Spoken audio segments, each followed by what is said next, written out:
Hello, what's up mga ka-J-Vlog? Welcome ulit sa panibagong video. And for today's video, bibigay ko sa inyo yung top features na pwede natin makuha dito sa Poco C85 at kung bakit napakaganda niyo i-purchase ngayon 2025. So tara, check natin.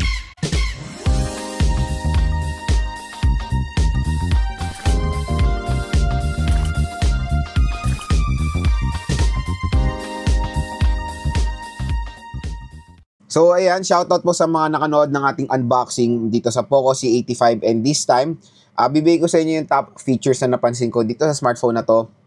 Kasi ang dami rin po nagde-decide bumili ng murang smartphone na pwede lang magamit ngayon 2025 since bare months na. Ayan, malapit na rin ang holiday season. Matig iba, baka mapanood to November, December. Ito, baka malaking tulong sa inyo to kung bakit maganda rin i-purchase ang Poco C85 or kung bakit maganda siyang i-recommend para sa inyo. So kung interested nga kayo dito, nandito yung ating view product. So yung link niya nandito sa gilid ng ating video. Mura lang po dyan ang Poco C85 at meron pong special voucher na naghihintay sa inyo pag bumili kayo dito sa ating view product. So dito lang po kayo bibili, mura at bagsak presyo lang po ang Poco C85 dyan. So when it comes kasi sa SRP neto, ang SRP niya is 5499 for the 6GB 128 at 6499 for the 8GB 256. Kahit yung SRP ng Poco C85, napakamura po netong device na to. Tapos, dito nga sa ating view products, mas pinamura pa itong Poco C85. Ang 6GB 128, usually pwede nyo makuha ng 4,000 plus. Meron pang special voucher, meron ng special voucher yon. So, up to 1,000 pesos yung special voucher ng YouTube. Meron niyang 800, 600, basta up to 1,000 pesos. Napakalaki po na madi-discount nyo dito sa Poco C85 compare bibili kayo sa mall. Kaya dito na lang kayo bibili sa ating view products dahil dyan is official store ng Poco yan sa online, no worries about dyan.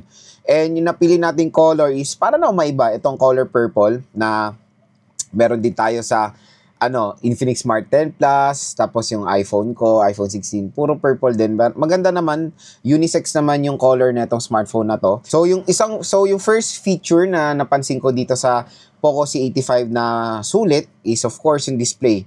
Biruin mo yung display na ito mga ka-J-Vlog is yun nga 6.9 inches. Wait lang. Ano natin yung brightness niya. Ayan, 6.9 inches. Napakalaki ng display nito. Pero ang maganda dito, yung aspect ratio niya, hindi po siya pahaba. Palapad po siya. Yung parang old school na aspect ratio sa mga smartphones. Before, pag palakihan sila ng smartphone, palapad ng palapad. Compare kasi ngayon, in today's smartphone, pag malaki yung smartphone nyo or malaki yung screen size, humahaba sila.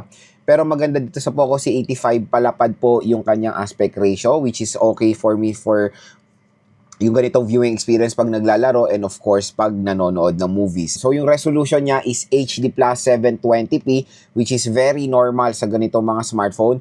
Pero ito nga is 120Hz screen refresh rate siya. So yun yung maganda na top feature ng Poco C85 4000 plus. Napakalaki ng display, mataas pa ang refresh rate niya. Pero syempre ito lang ang pinaka main disadvantage diyan is of course the notch display na super duper outdated na design yan ng mga smartphones na yan pa rin naman ang ina-adapt ng Poco at yung mga ibang popular brands. Pero again, tulad ng mga sinasabi ko sa ibang video ko, kung wala namang any cost, kumpletuhin yung bilog na yan. Please, kumpletuhin nyo na.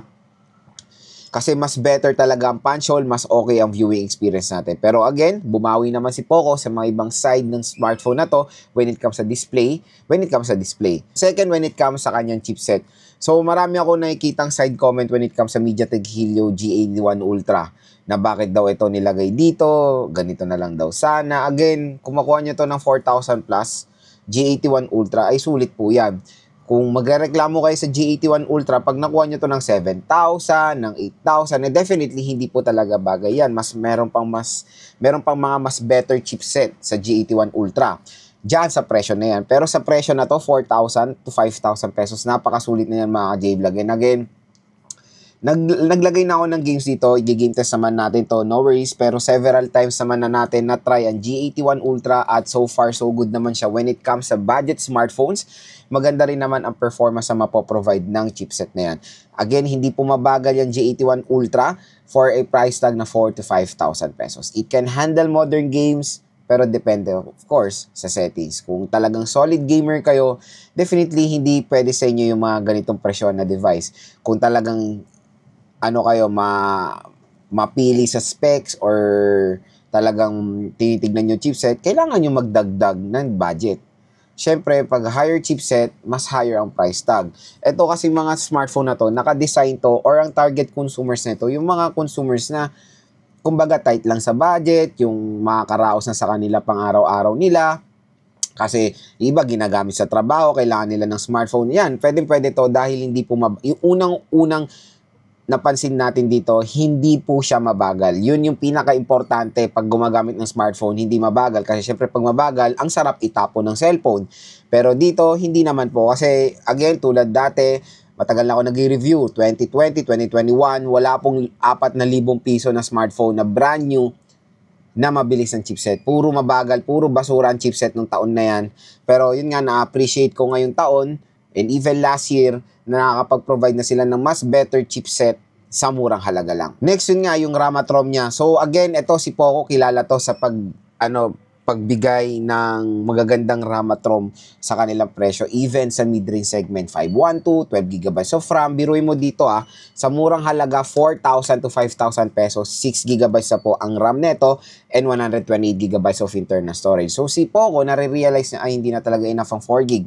Bigyan na natin sila ng mas mataas since magta-2026 na, which is sobrang na-appreciate natin dito sa Poco yan. At yan yung isang advantage ng device na to sa mga ibang competitors niya when it comes sa ganitong price range na usually 4GB pa rin ang RAM na ino-offer. Meron na magsasabi niya, Lods, yung akin nga 12GB ang RAM eh. Ano pinagsasabi mo dyan? O, binasa mo ba yung box? Siyempre, nakalagay dun sa box, 12GB of RAM. Tapos, hindi mo nakita, merong computation yan. May breakdown yung 12GB of RAM mo. 4GB of RAM, yun yung original RAM mo. Tapos yung malaki, extended RAM na kinukuha lang sa storage via software. 'Di ba? So ang ang titignan nyo pa rin when buying a smartphone is of course yung mismong hardware yung nilalagay nila diyan sa cellphone. Yun ang pinaka-importante na RAM, yung physical RAM, yun po yung ginagamit talaga natin when it comes sa gaming and multitasking. So, yun. Usually sa ganitong presyo nga, 4GB ang in-offer ng mga ibang brands. Next, camera. When it comes sa camera, finally, maganda naman yung mapoprovide ng Poco C85. Compare kasi dun sa parang nadala kasi ako to be honest dun sa sa Poco C71. Pero dito in fairness, mas malinaw siya. Maganda yung mapoprovide niyang photo quality for a 50 megapixel or for a 4,000 pesos price tag na smartphone. Ayan, malinaw rin naman, all goods. And even the front-facing camera. Ayoko lang dito siguro is yung audio niya while recording. Kasi parang basag siya na hindi mo maintindihan. Pero overall quality when it comes sa photos, front or rear, maganda naman. Siyempre, ang pinakapambato ng Poco C85 dito is of course yung kanyang battery. Ang battery nito napakalaki, 6,000 mAh na removable battery at napaka-perfect ng binigay nilang fast charging rate, 33 watts. So finally, a brand na nare-recognize na 18 watts is not enough for a 6K battery smartphone. So, yun. 33 watts at least minimum na dapat talaga nilalagayan pag malaki ang battery capacity na which is meron dito sa Poco C85. So, yes. Maganda battery performance nito. Na-try ko na rin to ng several days and okay na okay for me when it comes sa kanyang standby. Kasi nagda-download ako dito ng mga games. Sobrang dami ko, sobrang laki ng mga storage ng mga games na yan eh. Minsan, few hours ko siyang nila download and so far the battery, napakaganda dito sa Poco C85 Pro. Syempre, stay tuned lang sa ating game test and sa ating sa full review dahil doon natin mababase talaga yung overall thoughts and verdict natin dito sa device na to. And when it comes sa design naman, ayan, okay rin naman yung design ng Poco C85, very minimalist. Pero ito talaga makakuha ng attention ng consumers is yung napakalaking camera module na itong device na to. Pero in reality, ito lang po ang camera niya, yung napakaliit. Pero again, the design is okay. Pero syempre pag gagamitin nyo to outdoor, parang makakalin lang to ng consumer. Akala nila 4 ang camera mo pero isa lang pala. So yun mga ka-J-Vlog, ang ating top feature so far dito sa Poco C85. Napakasulit na smartphone ngayon 2025. Isa to sa the best budget smartphone na pwede natin makuha or mabili ngayong bare months or holiday season. Ang pinakasulit talaga dyan is yung RAM at ROM niya sa kanyang presyo, napakalaki ng display, and of course, napakalaki ng battery. Kaya kung gusto nyo makuha to ng 4,000 plus lang, dito yung view products natin, i-click nyo na yan dahil dito, napakamura at super duper bagsak presyo lang. Itong Poco C85, meron pong special voucher na naghihintay para sa inyo pag bumili kayo dito sa ating View Products.